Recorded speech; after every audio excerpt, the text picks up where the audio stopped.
So, guys, there's a new PoE league coming out in just a couple of days. So, on Thursday of this week, PoE, the OG, the original, free-to-play game is coming out.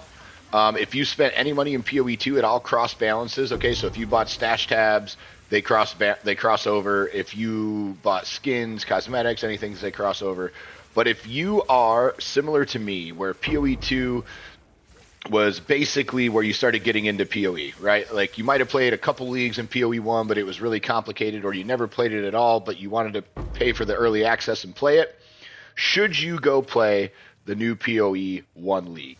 And the answer is 100%. It is the best ARPG. I can debate ever made. But what I want you to think about is when you go play it, this is what I want you to think about, okay?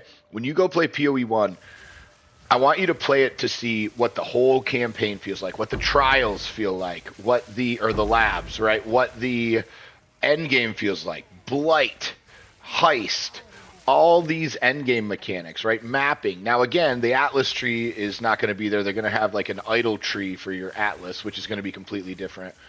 And it's going to have so many broken builds. It's going to be a lot of fun. But what I think you would really enjoy, especially if you're a PoE2 player coming back to PoE1 or you never really played PoE1, is just looking at some of the really cool systems. Obviously, there's some quality of life stuff that PoE2 has that I wish PoE1 had.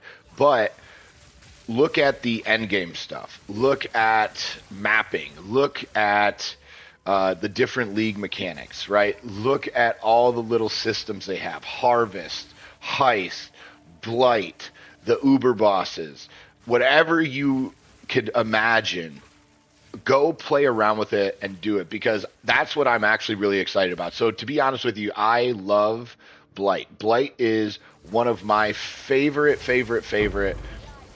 things in the entire game of PoE1. It's one of my favorite league mechanics to play with because it's kind of like a towers game, right? So it's like a towers mini game inside the game, but your character's kind of in it too. And it's just a really, really fun game to play. And you can do it solely. You could do it inside of your maps. So while you're running maps, there's like little mini blights that you can do. It's a great way to just farm up currency. It's pretty cheap, pretty affordable. You can get right into it, obviously, as you get the I'm assuming the idols for Blight to make it really cool. But that's what I would recommend doing. I would recommend going in, saving all the altars, and like having them set up so like you start playing and juicing specific things, right? So play Blight and put as many Blight altars as you can in there so that Blight is just as juicy as possible. And then do Heist, where you're Heist is kind of a different.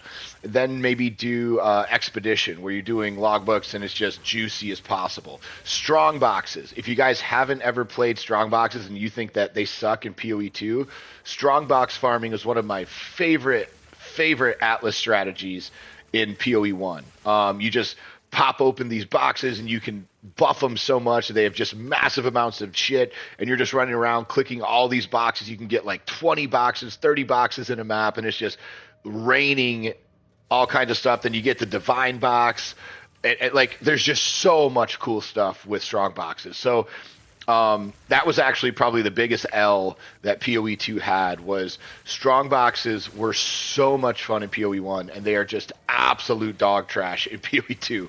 And again, I think they just put them in there for filler content. I'm assuming they're going to rework them to be much more compatible with the end game like they did in PoE1, because it was one of the most popular farming strats. But I recommend guys just going in there and playing around and having fun and learning the different mechanics and just seeing why the second game was hyped so much, right? That would be my recommendation to you, because you're going to find that it is so much fun. It's completely different. There's so many systems. It's so much chaos. You're never going to learn it all.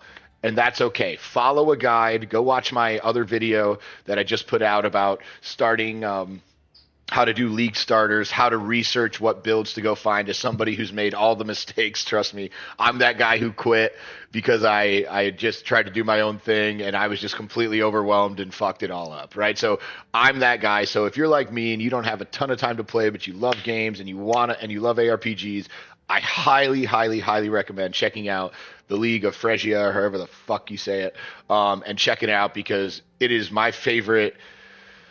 There's just so much cool stuff in PoE1. Like you're never gonna get bored in PoE1. If you think PoE2 is cool and it held your attention for even a couple hundred hours or 100 hours, PoE2 is or PoE1 is going to blow your mind. There is so much depth, so many systems, so much to learn, so much cool stuff you can do, so many levels past anything you can find in PoE2 right now that I'm telling you, it's going to just give you such an appreciation for ARPGs and GGG as a company. I think you're going to love it.